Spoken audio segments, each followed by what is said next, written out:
Watch as a Gazan migrant threatens to kill Brits while blaming Britain for the world's problems. The problem in the world, they're coming from British people. British. And British government, yes. There we go. Britain, The listen problem to in this the lovely world, European Gazan Yes. who's saying the problems in the world come from British. When I finish Israel, I gonna coming British. I gonna also more British. We are coming. We are Islam, you know. The security implications of taking migrants from Gaza has come sharply into focus after a Palestinian student given a spot at France's top university, Sciences Po, had her visa revoked for an anti-Semitic tirade. Noor Atalla had retweeted speeches from Hitler, called for the death of Jews and spread messages inciting the killing of Israeli hostages. The French Foreign Minister Jean-Noël Barrot blamed the fiasco on Israel's poor vetting and ordered the woman to leave French soil. Cette jeune femme n'a pas sa place à Sciences Po, elle a d'ailleurs été désinscrite. Elle n'a pas sa place en France, elle doit quitter le territoire national. Quitter le territoire national, mais pour aller où? Vous n'allez pas l'expulser à Gaza? Elle doit quitter le territoire national, elle n'a pas sa place en France. Mais très concrètement, Jean-Noël Barrot, on ne peut pas expulser quelqu'un dans une zone de guerre. Elle doit quitter la France et ça fait partie des discussions qui sont en cours.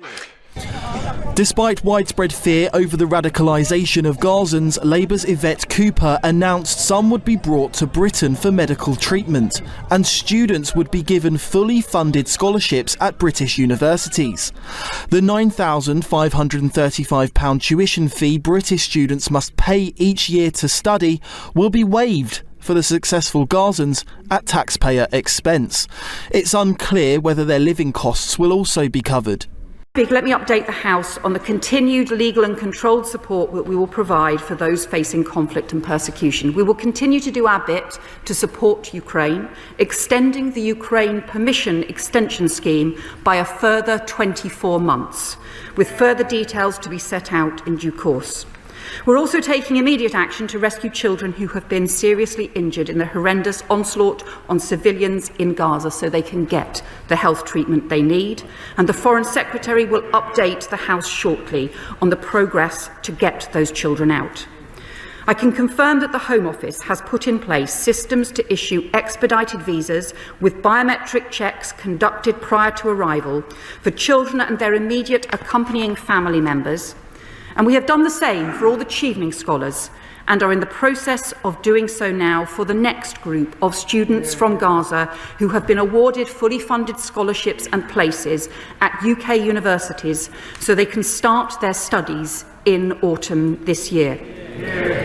And later this year, we will set out plans to establish a permanent framework for refugee students to come study in the UK so we can help more talented young people fleeing war and persecution to find a better future, alongside capped and managed ways for refugees to work here in the UK.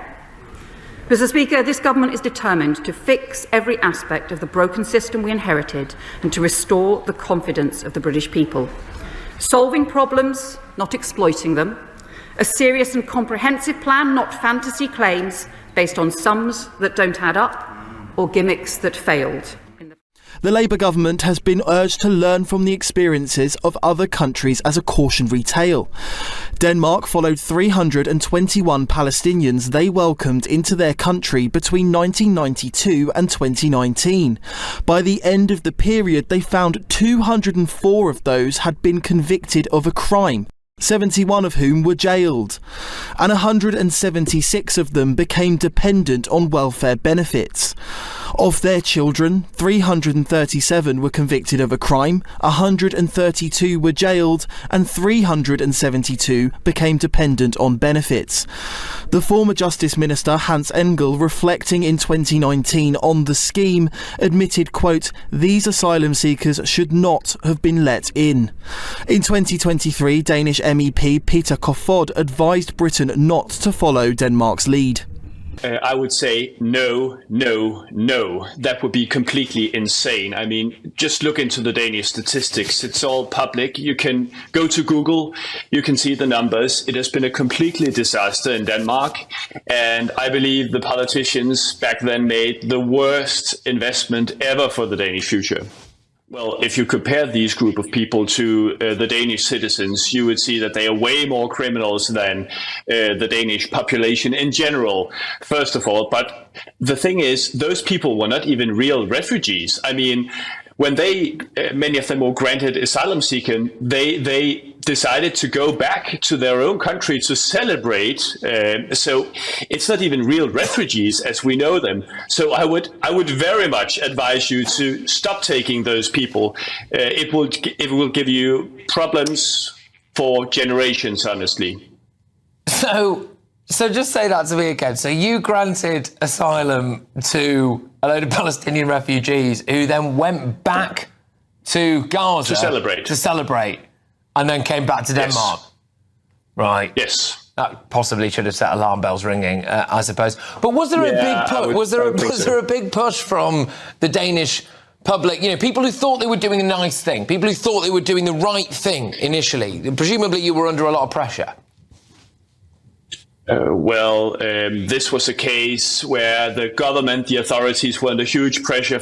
Brits themselves are clear they want migration to fall, not increase. And it begs the question why a Labour government suffering in the polls would go so drastically against public opinion. Nick Dunning, GB News.